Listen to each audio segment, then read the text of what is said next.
Le livre du ciel, tome 9, 11 septembre 1910. Jésus attend de l'âme l'amour, la soif de la vérité et la droiture. Une âme parfaitement unie à la divine volonté contribue à ce que la miséricorde l'emporte sur la justice. J'étais dans mon état habituel. Il me semblait que mon confesseur voulait que je souffre la crucifixion.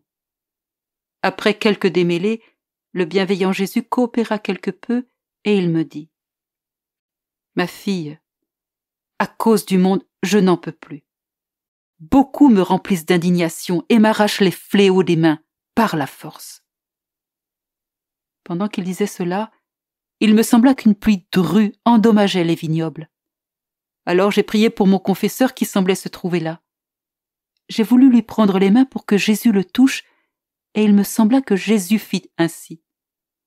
Je priais Jésus de dire à ce prêtre ce qu'il attendait de lui. Jésus lui dit : « Je veux l'amour, la soif de la vérité et la droiture. Ce qui contribue le plus à rendre une créature différente de moi, c'est de ne pas posséder ces trois qualités. » Ensuite, en prononçant le mot amour, il sembla sceller d'amour tous les membres, le cœur et l'intelligence du prêtre. Oh, comme Jésus est bon! Plus tard, quand j'ai dit à mon confesseur ce que j'ai écrit le 9 de ce mois, j'ai hésité et je me suis dit : comme je voudrais ne pas avoir à écrire ces choses. Est-ce bien vrai que Jésus suspend les fléaux pour me contenter, ou est-ce mon imagination ? Jésus me dit : ma fille, la justice et la miséricorde sont en lutte continuelle.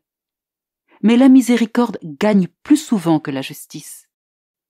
Quand une âme est parfaitement unie à ma volonté, elle prend part à mes actions. Et quand elle satisfait par ses souffrances, la miséricorde obtient ses plus belles victoires sur la justice.